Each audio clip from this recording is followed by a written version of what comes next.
जायसवाल जी, परम आदरणीय ताराचंद पटेल साहब, दिलीप गुजर साहब, पूनम पटेल जी, हम सब के और आपके कांग्रेस पार्टी के उम्मीदवार राजनारायण सिंह जी, इस सभा में मौजूद नौजवान दोस्तों, किसान भाइयों, आदरणीय बुजुर्गों, माताओं और बहनों, इस उपचुनाव के लिए आज प्रचार का आखिरी दिन है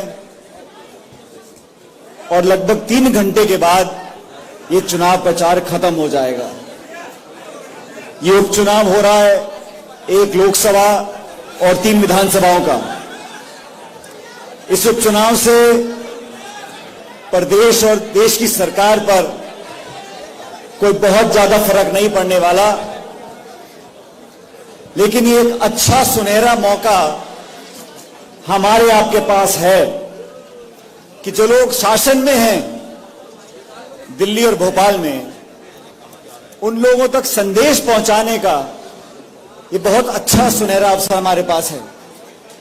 साथियों, 30 तारीख को वोट पड़ेंगे, 2 तारीख को परिणाम आएंगे। परिणाम उपचुनाव के राजस्थान के भी हैं, उपचुनाव मध्य प्रदेश के भी, अन्य राज्यों में भी हैं। लेकिन जो लोग सत्ता में बैठे हैं पिछले 7.5 साल से दिल्ली में, उन लोगों से सवाल पूछने का, उनको आईना दिखाने का, उन लोगों की जवाबदेही तय करने का, लोकशाही में, लोकतंत्र में सबसे बड़ी ताकत जनता होती है। इन उपचुनावों के माध्यम से पूरा देश ये सवाल पूछना चाहता है केंद्र की सरकार से, प्रदेश की सरकार से, कि 2014 में आप जब सत्ता में आए थे, कमलनाथ जी और मैं मनमोहन सिंह जी के साथ केंद्र की सरकार में मंत्री थे।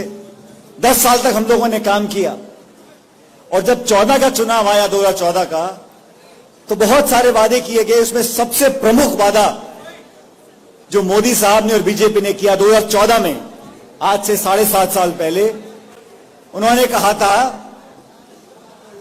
कि प्रत्येक किसान की आमदनी दुगनी कर देंगे। और देखो, संयोग की बात है, आज हम मंडी में हैं, मैं आप सबसे पूछना चाहता हूं, किसी किसान की आमदनी दुगनी हुई है क्या? आमदनी दुगनी नहीं हुई तो एक बात है, लेकिन इस केंद्र की सरकार ने जो 3 काले कानून बनाए हैं, इस देश के किसान के साथ जो धोखा दिया है, पिछले 1 साल से पूरे हिंदुस्तान का किसान आंदोलन कर रहा है और ये केंद्र की सरकार आंख और कान बंद कर कर मजा ले रही है। किसान आत्महत्या कर रहे हैं। फसल को बोने के लिए जो कीमत है, खाद की, बिजली की, बीज की, पानी की, उसकी भरपाई नहीं हो पा रही। और इस प्रकार की जो मंडियां बनी है पूरे देश में, उन पर ताला लगाने की योजना ये केंद्र सरकार बनाकर बैठी है। आज 130 करोड़ का ये देश है। किसान जो अनाज पैदा करता है, इस देश का पेट पालता है, वो हमारे देश की रीढ़ की हड्डी है, हमारी अर्थव्यवस्था की रीढ़ की हड्डी है। और साथियों, किसान की कोई जाति नहीं होती, किसान की कोई बिरादरी नहीं होती। जो अनाज पैदा करता है वो किसान है। और किसान के ना सिर्फ उसके मान सम्मान को ठेस पहुंची है, लेकिन किसान की आने वाली पीढ़ियों का भविष्य अंधकार में ढकेल दिया है। यह सवाल पूछना बहुत जरूरी है, क्योंकि जो घमंड और अहंकार के साथ राज करते हैं, उनको जनता की परवाह नहीं है। आज उत्तर प्रदेश में क्या हो रहा है? केंद्र की सरकार के मंत्री, उनके पुत्र पर आरोप लगते हैं। जो किसान इन कृषि कानून का विरोध कर रहे हैं, उनके ऊपर गाड़ियों से उनको रोना जाता है, लोग मर जाते हैं, खून सड़कों पर बहता है, और अहंकार वाली सरकार किसी का इस्तीफा लेती नहीं है। इस लोकतंत्र में जवाबदेही तय करनी पड़ेगी कि नहीं पड़ेगी? इस लोकतंत्र में अगर आवाम को जीवित रखना है, इस वोट की कीमत को बनाए रखना है, तो सवाल पूछना पड़ेगा। नेता कितना बड़ा भी हो, लेकिन जनता के सामने सर झुकाना पड़ता है, नाक रगड़नी पड़ती है। वो जमाने चले गए जब राजा महाराजा रानी की कोख से पैदा होते थे। आज जो राज करेगा वो किसान का बेटा मेहनत करके नाक रगड़ेगा, वो राज करेगा। राज करना 5 साल का आदेश होता है जनता का। हमारा वोट लीजिए, हमारी सेवा करिए। लेकिन वोट लेने के बाद जिसकी गर्दन ऊपर हो जाती है, गरीब को भूल जाता है, हाथ जोड़ने में शर्म आती है, उन लोगों को जनता कभी माफ नहीं करती है। आज आपके बीच में मैं बहुत दूर से चलकर आया हूं। कमलनाथ जी ने हमको निवेदन किया कि उपचुनाव में हमारे पार्टी को जिताना है और राजनारायण सिंह जी को कांग्रेस उम्मीदवार बनाया है। मैं आप सबसे आग्रह करना चाहता हूं, ये जाति, बिरादरी, धर्म, गोत्र पर भाजपा हमेशा जनता को लड़ाती आई है। इस पार्टी का इतिहास ये रहा है कि राम के नाम पर, भगवान के नाम पर, धर्म के नाम पर, भाषा के नाम पर, जाति के नाम पर, गोत्र के नाम पर लोगों को लड़ा दो, लोगों का टकराव करा दो।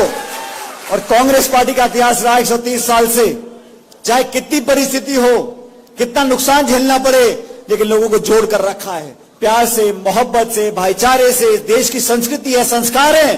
5000 साल से आपस में जो लोगों को जोड़ कर आए हैं। अलग अलग भाषा है, अलग अलग रीति रिवाज है, अलग अलग हमारे भगवान है, अलग अलग पूजा पाठ हम करते हैं, कपड़े पहनते हैं, खाना खाते हैं, लेकिन हमारा खून लाल है, हमारी संस्कृति एक है, भारत एक है, भारत माता एक है। इस एकता को बनाए रखने के लिए सभी धर्मों को मानने वाले जो लोग हैं वो इस पार्टी में आस्था रखते हैं।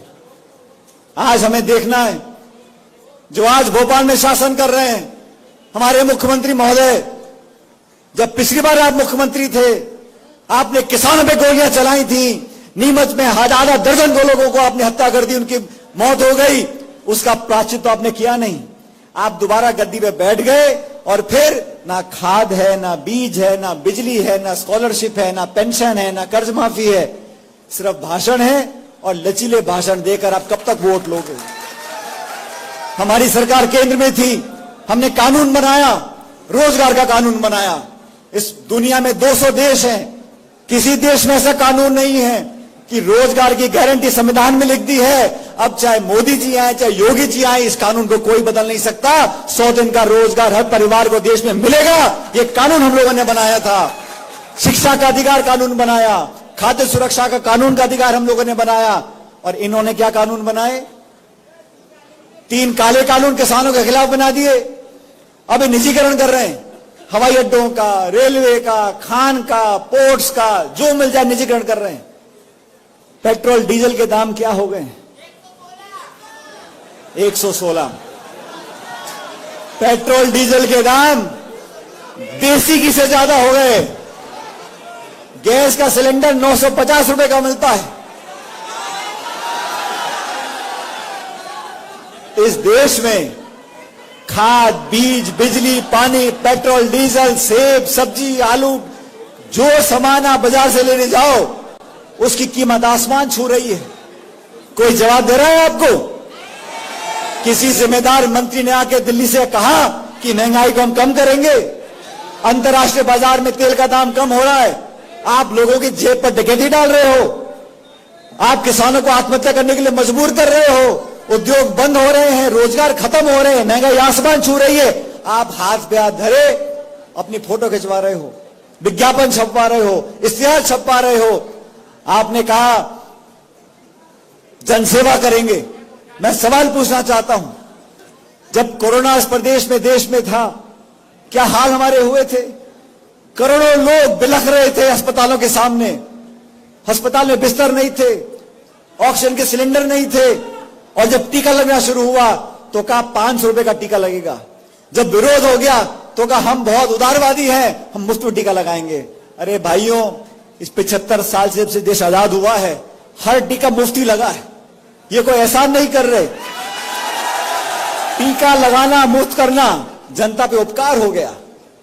आप हजारों खरबों रुपए खर्च कर नई नई इमारत बना रहे हो, दिल्ली में हवाई जहाज ले रहे हो, नए नए घर बना रहे हो, नई पार्लियामेंट बना रहे हो, और लोगों को, किसानों को, यहां अंतर्राष्ट्रीय अखबार में लिखा है कि भुखमरी में आज देश का नाम रोशन हो रहा है, बेरोजगारी में नाम रोशन हो रहा है।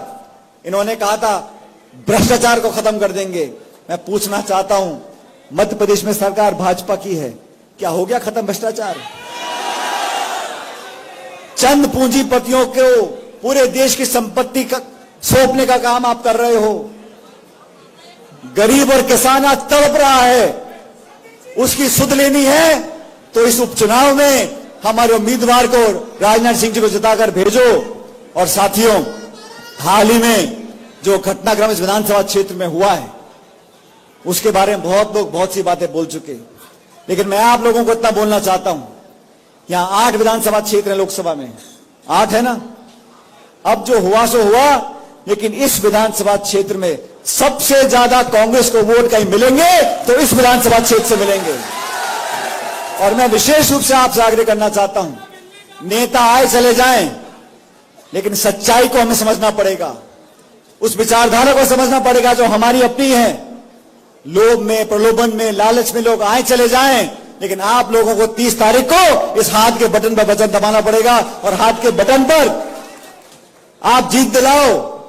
मैं आपको विश्वास दिलाता हूं, मुख्यमंत्री बहुत दिन रहने वाले नहीं है। वो शिवराज सिंह जी मारे मारे इसलिए फिर रहे हैं, उनको लोकसभा से कोई मतलब नहीं है। यहां ऊंचा नीचा हो गया, उनकी कुर्सी जाती रहेगी। बड़ी मुश्किल से तो जुगाड़ निकाल के उस कुर्सी पर दोबारा बैठे हैं, लेकिन यहां पर जनता का आक्रोश है, किसान परेशान है। 36 कौम आज कांग्रेस के साथ खड़ी है, तीनों विधानसभाओं में और लोकसभा के उपचुनाव में कांग्रेस पार्टी जीतेगी। और कमलनाथ जी को मैं कह रहा था, मैंने कहा आप मेहनत करो, सब लोग साथ लगे पड़े हैं और उल्टी गिनती चालू हो गई है। 24.5 महीने में, सुनो मैं दोबारा बोल रहा हूं, 24.5 महीने में दोबारा कांग्रेस पार्टी की सरकार यहां बनने वाली है। उसकी शुरुआत आप 30 तारीख से करो। इसलिए सब लोग जो आज मंच पर बैठे हैं, हम सब चुनाव प्रचार के आखिरी दिन आपसे आग्रह करने आए हैं। कोई कहीं चला जाए, लेकिन हमें हमारी पार्टी के साथ खड़ा रहना है। और 36 कौम और किसान और नौजवान जब मिलकर बंद बना लेंगे कि यहां से कांग्रेस को जिताना है, तो दुनिया की कोई ताकत हमको हरा नहीं सकती। ये बात आप याद रखना और मेरे साथ जोरदार नारा देना। ये नारा भोपाल दिल्ली तक जाना चाहिए। देश के लिए बोल रहा हूं, कांग्रेस पार्टी। वो पीछे वाला कोई नहीं बोला, सबको बोलना है जोर से। इस मंडी से आवाज निकलनी चाहिए कांग्रेस के लिए, कांग्रेस पार्टी। और तीसरा और आखिरी नारा ये दिल्ली तक सुनना चाहिए, प्रधानमंत्री को सुनना चाहिए कि यहां के लोग क्या बोल रहे हैं, कांग्रेस पार्टी। बहुत बहुत धन्यवाद। राम राम साहब। धन्यवाद साहब। अब मैं आमंत्रित करना चाहता हूं इस प्रदेश के पूर्व मुख्यमंत्री, किसानों के मसीहा, जिन्होंने किसानों के लिए अपनी